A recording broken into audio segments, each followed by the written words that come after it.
बाबा साहेब बाबा साहेब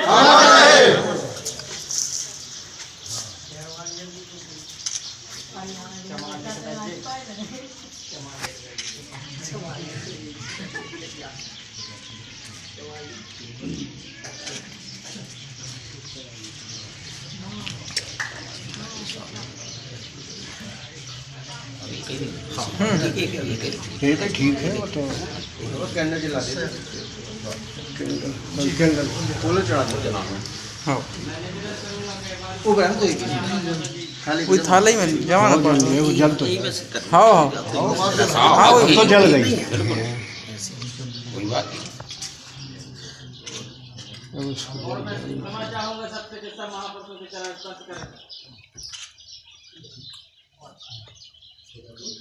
बाबा साहेब बाबा साहेब अमर रहे। जय गुरुदेव जय गुरुदेव। सीधी कर आप तो जला तो वही पे यस सर बस नीचे वो एक साइड पे सर सही बस बस बस हाँ तो बस ठीक है। हाँ तो वाह अब तो आप फूल चढ़ा सर, ज़्यादा फूल चढ़ा दो। खुशला पड़ता माला है तो फिर 2 माला पहली महापुरुषों को माला याद रहे।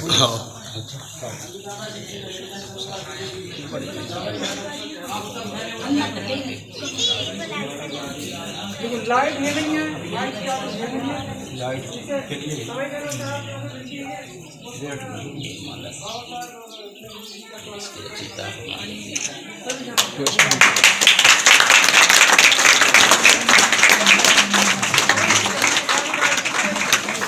बोलो सतगुरु रविदास भगवान की जय।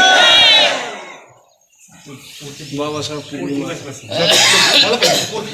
बाबा साहब बाबा साहेब बाबा साहेब जब तक सूरज चांद रहेगा, जब तक सूरज चांद रहेगा, विधानसभा प्रभारी से निवेदन करता हूँ कि वे बिरसा मुंडा जी को माल्यार्पण करें।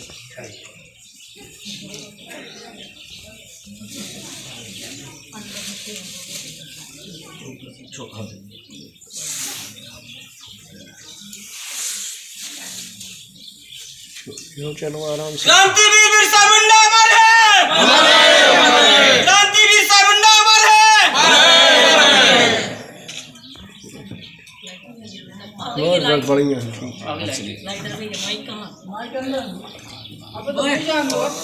बारी बारी तो तुझे ही देखो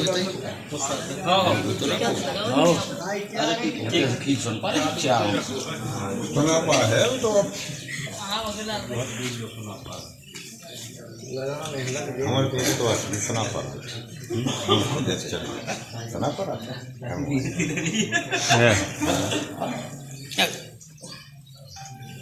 अच्छी भी लगा दी तो अच्छे मुनाफा पारी पारी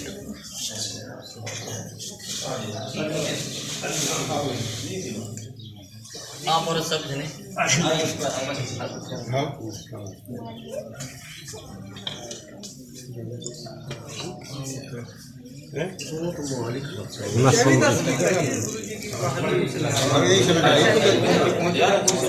मोबाइल सड़ुआ है, मोबाइल सड़ुआ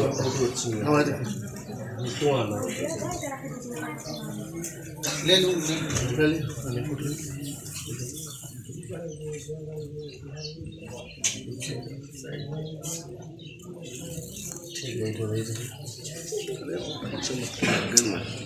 अरे तो आज पहले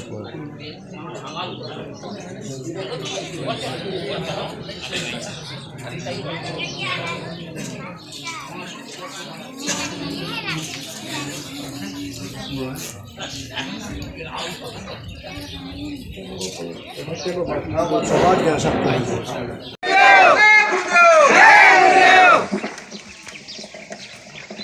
साथियों, जैसा कि पूर्व में सही वक्तों को मैंने सुना है, सही वक्ता ने जो बात रखी है, उसी तरह मैं अपनी बात शुरू करूं। तो उससे पहले विश्व को शांति देने वाले तथागत गौतम बुद्ध रविदास जी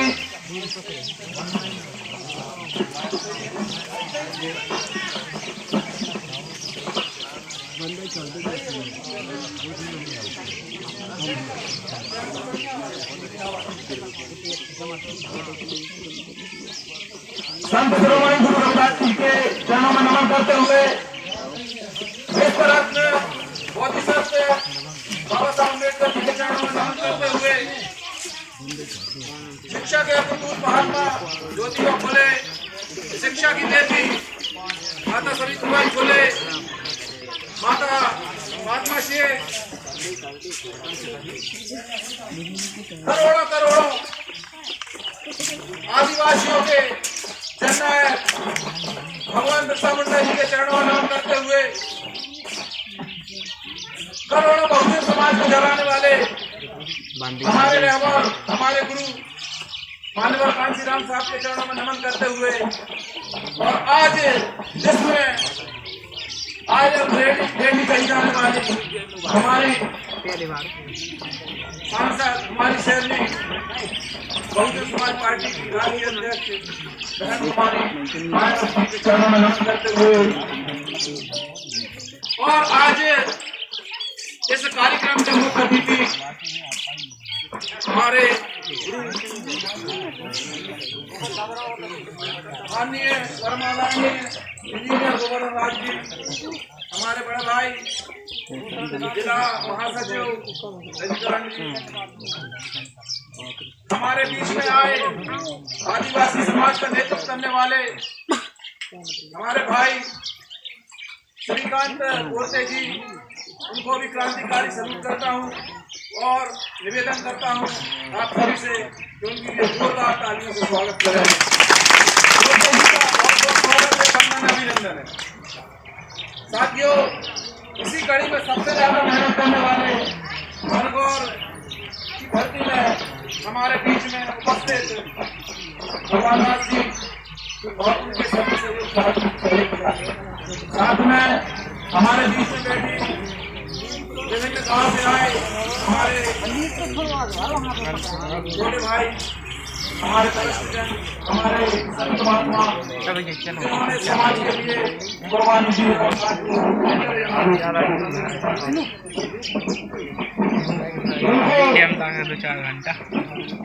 मैं कोटि कोटि नमन करता हूँ जिनके मार्गदर्शन में आज मैं इस सभा को संबोधित कर रहा हूँ।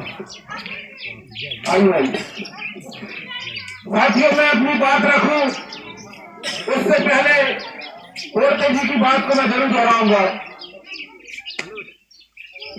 बोरते जी ने जो हम और आपको एक सतर्कता बरतने की बात की है, तो मैं बता दूं श्रीकांत भाई, मैं आपके तहलुक लड़ाई में निरंतर 15 दिन से निरीक्षण कर रहा हूँ, चाहे वे बंसीपुर हो, चाहे वे धोनी हो और चाहे वे केवल हो।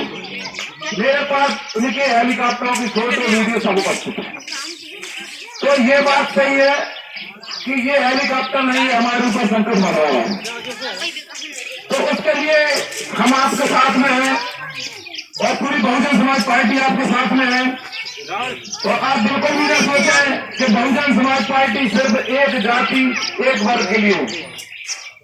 यह सर्वजन हिताय सर्वजन सुखाय की रणनीति पे चल चुकी है और आप देख चुके हैं कि इसी रणनीति को लेकर बहन कुमारी मायावती एक बार नहीं 4 बार इस यूपी जैसे प्रदेश की मुख्यमंत्री है। साथियों, यहाँ जो मैं आया हूँ और भगवान दास जी के बुलाने से आया हूँ, आप लोगों को बुलाने से आया हूँ, तो मैं ज्यादा नहीं बोलूंगा, थोड़ा सा परिचय जरूर दूंगा आपको। जो साथी मुझे जानते हैं वो कृपया कर हाथ उठा लें। बहुत बहुत आभार। साथियों, संक्षिप्त में परिचय है, मैं इसलिए देना चाहता हूं ताकि यहाँ जो युवा बैठे हैं, जो यहाँ युवा बैठे हैं जो भटक चुके हैं, उनको हो सकता है मेरी बात से वो सही में मार्ग पे चल पाए या सही दिशा पे आ जाए। साथियों, मैंने आपके तेंदुखेड़ा में अंतिम पोस्टिंग अंतिम नौकरी की। मैं आपके यहाँ पुलिस की नौकरी करके जा चुका हूँ। मैं आपके यहाँ 13 साल रहा, मुझे जिले में सेवा की और सेवा करने के बाद में जब मैंने आप लोगों का शोषण देखा, जब मैंने आप लोगों का अत्याचार देखा कि गांव में हत्या हो जाती लेकिन FIR नहीं होती, गांव में गिरफ्तार हो जाते लेकिन FIR नहीं होती, और हम जैसे लोगों को रास्ता नहीं 2-3 दिन में धरना रखना पड़ता है, आंदोलन करना पड़ता है। आपके सामने प्रत्यक्ष उदाहरण है जिस प्रकार से धर्माशा के पास में, बासा के पास में देवराम गांव में 3 लोगों की हत्या हुई थी। उस टाइम पे कोई और नहीं, हम ही लोग थे, हम और आप लोग थे। तो सोच लीजिए साथियों, अगर 3 हत्याओं के बाद में FIR नहीं होती, हमें पुतला जलाना पड़ते हैं इन मनुवादी लोगों की, हमें आंदोलन करना पड़ते हैं इन मनुवादी विचारधारा के लोगों की। आज आपके सामने एक और घटना हुई है, प्रेजेंट में देख रहे हैं आप, घटेगा के 2 भाई हमारे बीच से चले जाते हैं, लेकिन आज भी समाज के काम के आदिवासी से कोई नहीं रह रहा है, कारण आप लोगों तक जानकारी नहीं पहुंच रही है। आप लोग सिर्फ एक जगह सीमित हो गए, सिर्फ और सिर्फ एक ही बात में, एक ही नारे में आपने जैसे भीम करना चालू कर दिया। महोदय जी ने जो कहा है और मुझसे बाद में महोदय जी हमारे गवर्नर राजी बताएंगे, जब तक आप सिर्फ और सिर्फ एक ही बात में, एक ही नारे में आपने जैसे भीम करना चालू कर दिया। महोदय जी ने जो कहा है और मुझसे बाद में महोदय जी हमारे गवर्नर राजी बताएंगे, जब तक आप संविधान को नहीं पाएंगे तब तक आप आगे नहीं बढ़ेंगे। तो ये सत्य है। आज बाबा साहब अम्बेडकर खुद इस चीज को कह रहे थे, बाबा साहब ने खुद कहा था, लेकिन क्या हम और आप जानते हैं, वो मानते हैं? कितने लोग यहाँ बैठे हैं जिनने अपना इतिहास पढ़ा है? उन्होंने चिल्ला के कहा था तो हम अपना इतिहास नहीं जानते, वो अपना नहीं बना सकते। जब तक आप अपने दर्द को नहीं समझोगे, आपके पूर्वजों ने जो दर्द सहा है, जो शोषण सहा है, तब तक लोगों की चोट है कि अगर ये समाज शिक्षित नहीं होता तो कहने जी जानकार नहीं बनता और राजपाट की बात नहीं करता। और शिक्षा की बात जब हमारे लोगों ने समझी, बाबा साहब को समझा, कानून को समझा, हमारे लोगों ने समझा, शिक्षा के महत्व को हमारे लोगों ने समझा। हमारे लोगों ने कैसे समझा? मैंने अनुभव किया है, मैंने गांव में देखा, परिवार में भी अपने देखा है, अपने आप के परिवार में, कि हमारे लोगों ने एक वक्त की जो रोटी खाना शुरू, एक वक्त भूखे रह लेंगे, तन पे कपड़ा है कहने चाहिए, अंगोछा है, फटी पुरानी बंडी पहन लेंगे, लेकिन हम अपनी औलाद को पढ़ाने का काम करेंगे। ये हमारे लोगों ने बहुत अच्छा काम किया, ये बहुत बढ़िया काम किया है। और ये काम करने से कि भूखे रहे, प्यासे रहे, शान शौकत नहीं की, लेकिन अपने बच्चों को पढ़ाने का काम किया, और पढ़ा लिखा करके जब आगे बढ़े तो कुछ थोड़े से अधिकारी बन पाए, शासन प्रशासन में गए, और थोड़े से गए हैं, उन्हीं से ही उनको एलर्जी है कि ये क्यों आ गए, उन्हीं में से ही पढ़ लिख करके जानकार बन करके नेता बन गए, विधायक सांसद की बात है, राजपाट की बातें कर रहे हैं। इसलिए कांग्रेस बीजेपी ने कांग्रेस की सरकार में ही इस देश के अंदर में सरकारी स्कूलों को खत्म करने का प्रबंध किया। कैसे किया गया आप सब लोग जानते हैं। शिक्षा पे कैसे चोट की गई मैं बता रहा हूँ कि शिक्षा को हमसे छीना कैसे जा रहा है। सरकारी स्कूलों में मध्याह्न भोजन शुरू कर दी, सरकारी मास्टरों को पशुओं की गणना करवाना, जनगणना शुरू करवा दी, तो काय में लगे रहते, और 30 त्योहार की छुट्टियों में बिता दिया, तो पता चला 365 दिन में से आपके 2 महीने 3 महीने भी क्लासें नहीं ली। तो हमारी शिक्षा हमारी वंचित हो गई कि नहीं। पढ़ने जो सरकारी स्कूलों में जाते थे, जब पढ़ाई नहीं है तो बच्चे पढ़ लिख करके तो 5वीं जैसे तैसे अब कर दिया कि जनरल प्रमोशन दे उनको, नहीं पढ़े या पास नहीं तो ऐसे ही पढ़ा, मतलब आगे बढ़ाते जाओ, तो 8वीं तक ऐसे ही पढ़ाते जा रहे हैं। अब उनको ज्ञान तो है नहीं कहने की, तो अपने आप आगे जाके जब बोर्ड परीक्षाओं में जाएंगे, लुढ़क जाएंगे, घर बैठेंगे, होगा कि नहीं। पढ़ाई खत्म हो गई। अच्छा, पढ़ाई खत्म हो गई तो आपकी फिर राजपाट की बात कौन करेगा, सरकारी नौकरी की बात कौन करेगा। अब है जो थोड़े से चंद कहने चाहिए पढ़ लिख करके नौकरी चाकरी में पहुंचे, ऐसे लोग अपने बच्चों को कहने चाहिए जो है पेट काट काट करके खूब अच्छे महंगे स्कूलों में पढ़ा रहे हैं, अच्छी खूब सुविधा दे रहे हैं कर्मचारी अपने बच्चों को, अच्छी डिग्री करा रहे हैं। अरे ये तो तुम करा रहे हो, लेकिन तुम्हारी कहने चाहिए राजपाट में जाकर के तुम्हारे संविधान को तो खत्म कर रहे हैं कि ये नौकरी के लायक नहीं, इनका आरक्षण खत्म कर दो, तो फिर नौकरी कहाँ मिलेगी। जो नौकरी है वे कहना चाहिए जो है दूसरों से भर दो, इनकी खाली पड़ी रहे, छोड़ दो कहना चाहिए। वो सामान्य वर्ग को दे रहे हैं तो आपकी नौकरी भी जा रही है। तो अब पढ़ लिख करके भी क्या करें, कुछ समय ये आएगा कि वे भी मारे पढ़े लिखे नौकरी चाकरियों के बच्चे भी मारे फिरेंगे कि नहीं फिरेंगे, तो शिक्षा क्या हो जाएगी, खत्म। ये प्रबंध कांग्रेस और बीजेपी दोनों आपस में पक्ष और विपक्ष में बैठ करके कर रहे हैं और हम और आप तमाशा, हमारे लोग तमाशा देख रहे हैं। जब बहुजन समाज पार्टी की तरफ से हमारे कार्यकर्ता ये बात लेकर के जाते हैं तो हमारे लोग सुनना नहीं चाहते, उनकी बात भागने की कहने चाहिए पड़ जाते हैं। अरे बाबा साहब को तो देखो, बाबा साहब ने तो जी जान लगा दिया, जिंदगी और बच्चों को लगा दिया, करने और करते रहे, जीवन लगाया। हम और आप उनकी बात सुनने के लिए नहीं समझते। हमें कहीं चाहिए घर दिखता है, हमें कहीं भूख प्यास दिखने लगती, कहीं चाय और गुटखा दिखने लगता है, हम कहने चाहिए थोड़ा सा बैठ करके बात नहीं सुन पाते। कितनी बड़ी सोचने की बात है। आप अपने अपने दिल और दिमाग में अपने जेहन में उतार करके देखें कि हम क्या कर रहे हैं, कि बाबा साहब ने क्या किया, कांशीराम जी ने क्या। आज बहन जी कहने चाहिए, कौन कहना चाहिए जो है महिला पुरुष है, कौन नहीं चाहता कि उसकी गोदी में उसका बच्चा आए, अपना आत्मा उतरे, कौन नहीं चाहता, सब चाहते कि नहीं चाहते। जब जीव अगर मानव जीव कहना चाहिए संसार में आया है तो सब चाहते हैं। तो बहन मायावती जी ने भी कहना चाहिए अपना पूरा जीवन इस बहुजन समाज को समर्पित किया हुआ है। एक छोटी बात नहीं, एक महिला होकर के, एक दलित महिला होकर के, एक और सोचने की बात है। एक महिला, ये भी बड़ा कहना चाहिए दुखद ये है, कमजोर विषय है हिंदू व्यवस्था के अनुसार, क्योंकि इतना कमजोर बनाया है। दूसरा दलित है, और फिर तीसरा कहना चाहिए संघर्ष करने के लिए गांव-गांव में लोगों को जागृत करना है। तो कितनी प्रकार की भक्तियां, कितने अपमान नहीं झेले होंगे उनने, क्या क्या नहीं लोगों से सुना होगा। उसके बावजूद भी इस समाज के सम्मान के लिए, समाज की नाक बढ़ाने के लिए, इस समाज को कहना चाहिए हक और अधिकार दिलाने के लिए, संविधान की रक्षा के लिए जान लगाने को तैयार है। फिर भी हम कहते हैं अरे भाई ऐसा नहीं कर रही, वैसा नहीं कर रही। जो पूरे संसार, पूरे देश के अंदर में लोगों की आन बान शान के लिए अपना जीवन समर्पित किए हुए हैं, उस पर हम टिकट टिप्पणी की बात दूसरों के कहे अनुसार करें, अपने आप नहीं करें। टाटा बिरला पे कभी किसी ने कहा है कि इतने लूट कि मोदी पे कभी किसी ने कहा है कि मोदी ने अपने कई गुर्गे पैदा किए सैकड़ों, जिन्होंने पूरे देश की संपत्ति कहने चाहिए उनको दे करके वो विदेश भेजा दिया। कभी आप लोगों ने चर्चा की है? ये कांग्रेस बीजेपी तुम्हारे तो वो मुखिया है, तुम्हारे ये तो पूर्वज हैं, तुम्हारे ही समाज के तो हैं, क्यों कहने चाहिए उनकी बात, क्यों उनकी बात नहीं कभी, बहन जी की बात करें, कांशीराम जी की बात करें। एक आदमी आपके बीच में आपको सम्मान दे रहा है, आपका नेतृत्व कर रहा है, आपकी ताकत बना हुआ है, उसको खत्म करने के लिए तरह तरह के हथकंडे अपनाए जा रहे हैं। इससे हमारे लोगों को सचेत होने की जरूरत है। मैं आप अभी जो दौर चल रहा है, एक और संविधान को खत्म करके धीरे धीरे सुधार करके, संशोधन करके बहुत ही खोखला बना दिया है। और ये चल रहा है कि आने वाले समय में बाबा साहेब के नाम से जाने वाला संविधान का नाम भी खत्म कर दिया जाएगा दूसरों के द्वारा।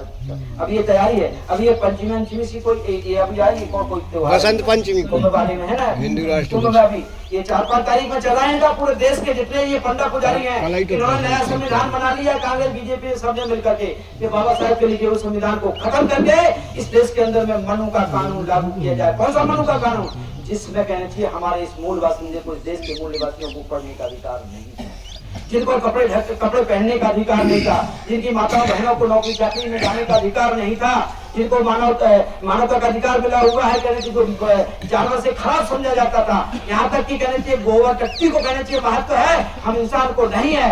ये कानून कहने चाहिए पास करने के लिए संसद में रखा जाए, धर्म संसद में रखा जाए। कौन सी धर्म संसद? उन्हें कांग्रेस बीजेपी के द्वारा बनाई हुई संतों की संसद, जिनको हम और आपने वोट के माध्यम से उनको मजबूत किया, समर्थन देकर मजबूत किया हुआ हमारे समाज में, पूरे देश के अंदर की बात, अपने क्षेत्र की गांव की बात नहीं अकेले ना आप अकेले ऊपर अकेले ले जाओ, मैं अकेले की बात नहीं कर रहा।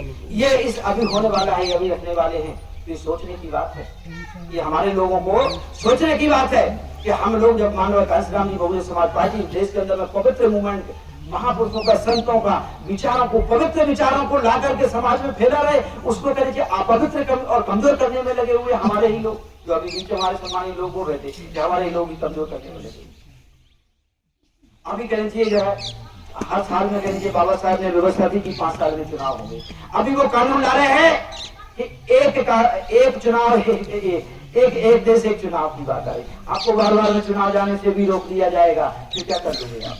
अभी क्षेत्रीय दल है, क्षेत्रीय दल भी खत्म हो जाएंगे, राष्ट्रीय दल अकेले रहेंगे और कांग्रेस, बीजेपी और पूरे सवर्ण और पूरे उद्योगपति लगे हुए इस देश में कि बहुजन समाज पार्टी इस देश में जो राष्ट्रीय पार्टी है, जो असली महापुरुषों के आंदोलन को चला रही है, जो SC, ST, OBC, अल्पसंख्यक और वंचितों की बात, महिलाओं के हित की और उनके संघर्ष के लिए कर रही है, उसको खत्म कर दिया जाए, उसकी मान्यता को कम कर दिया जाए, तो फिर वो मनमानी करेंगे। आज अगर डर है देश में तो कांग्रेस, बीजेपी को बहुजन समाज पार्टी से, इसलिए बहुजन समाज पार्टी को जातियों के संगठन बना बना करके कमजोर किया जा रहा है। मेरा निवेदन है कि इस पवित्र मूवमेंट को, पवित्र विचारों को, महापुरुषों को समझें कि उनको उतारने का काम कौन कर रहा है, क्या कांग्रेस, बीजेपी कर रही है। अभी आपको मालूम है कि आरक्षण जो हम लोगों को मिलता था, उस आरक्षण में भी आरक्षण की व्यवस्था की है, मतलब हमें एक दूसरे का दुश्मन बनाने का काम किया है कांग्रेस, बीजेपी ने मिलकर। कांग्रेस जिसको हमारे लोग माई बाप मानते हैं, इस देश के अंदर में जब कानून में आरक्षण व्यवस्था कोर्ट के माध्यम से बीजेपी ने लाई, तो कांग्रेस का बता दो हमें कोई नुमाइंदा है कि किसी ने एक बात उठाई हो, तब कहना चाहिए जो है संविधान की किताब नजर कहना चाहिए जो है कांग्रेस के नेताओं को नहीं आई। आज पूरे देश में देखो एक और माहौल चल रहा है, इसमें आप लोग खुश मत हो जाना। क्या इस देश में अभी चल रहा है बाबा साहेब के नाम का युग कहना चाहिए, अभी आरंभ हुआ, तथागत बुद्ध के नाम का युग चालू है। तो इसका उपयोग करके, इनके नामों का उपयोग करके फिर हमें गुमराह करके वो लंबे समय तक राजपाट करने वाला कानून करके पास करने वाले हैं, इसको रोकना पड़ेगा। कैसे रोकेगा? उनको राजनीतिक ताकत से कमजोर करना पड़ेगा। हम लोगों को सबको मिलकर के अपने अपने क्षेत्र में, हम अपने क्षेत्र में करेंगे, दूसरे क्षेत्र में करेंगे, अपने अपने जिले वाले अपने जिले में करेंगे, अपने प्रदेश वाले अपने प्रदेश में करेंगे, तो रोकने का काम तो ये काम रुक जाएगा संविधान बदलने का। अगर हम नहीं करेंगे तो हमारा संविधान बदल जाएगा और हम जो है जानवरों से खराब स्थिति में पहुंच जाएंगे। फिर अभी आपको मालूम है, अभी कह लीजिए जहाँ जहाँ भाजपा की सरकारें हैं वहां पर हमारे अत्याचार हमारे SC के लोगों पर होते हैं, जो अभी हमारे कोमल भाई है और अपने कोसे भाई की ये बहुत समस्या, चाहे जमीन की समस्या हो क्षेत्र में, चाहे रोजगार की समस्या हो, चाहे कहने चाहिए अन्य अत्याचार हो रहे हो, इन पे कार्रवाई नहीं कर रहे हैं। ये सख्त निर्देश है केंद्र से, मोदी सरकार के, प्रदेश में कांग्रेस सरकार, प्रदेश में भाजपा सरकार के, इनके कलेक्टर और कमिश्नरों को और आपके SP को, थानेदार, तहसीलदारों को स्पष्ट निर्देश है कि गरीबों की बात को ना सुना जाए, इनकी समस्याओं का समाधान ना किया जाए, इनको लाचार और मजबूर कर दो कि हाथ फैलाने वाले बन जाए और फिर इनसे डंडा मार के जो कहें वो करवा लें। ये काम करेगी कांग्रेस, बीजेपी कर रही है। अभी वर्तमान में लगातार कहना चाहिए ये किया जा रहा है, तो हमारे लोगों को सचेत होने की जरूरत है। मैं ज्यादा ना कहते हुए, आप लोगों ने मेरी बात को बहुत सारी सुना है, मेरा बार बार प्रबल निवेदन है कि हमें अपनी कहने चाहिए महापुरुषों की बात को अगर जीवित रखना है, साकार करना है, जमीन पे उतारना है, और हम अगर इंसान हैं, अपने आप को इंसान मानते हैं और अपने परिवार में अपने औलादों को मानते हैं, खून मानते हैं, तो उसको जीवित रखने के लिए संविधान को जीवित रखना पड़ेगा। और संविधान तभी जीवित रहेगा जब इस देश के अंदर में बहुजन समाज पार्टी आपकी राष्ट्रीय पार्टी होकर के शासन में जाने वाली बनेगी, तभी कहना चाहिए है, अन्यथा हम कहना चाहिए जानवरों से खराब हो जाएंगे। अब आपको चुनना है कि हमें जानवरों से खराब स्थिति में पूर्व में जाना है, हमको बीमार बनना है, आने वाली औलाद को, उसको कहना जो खून को हमें बहते हुए छोड़ देना है, गंदगी में छोड़ देना है, तो छोड़िए। और अगर चाहते हैं सम्मान और इज्जत करने वाला आगे बने, इस देश में राजपाट करने वाला बने, सम्मान वाला बने, तो फिर बहुजन समाज पार्टी को चुनना पड़ेगा। कहीं बहकावे में मत आइए, मेरा ये निवेदन। एक बात और मैं थोड़ी एक बात आई थी उसको स्पष्ट कर दूं। अभी चुनाव की बात आ रही थी, मैं नहीं करना चाहता था चुनाव की बात, पिछले चुनाव की अभी बात आ रही थी विधानसभा, तो थोड़ा सा क्लियर करूंगा, एक दो बातें करूंगा, ज्यादा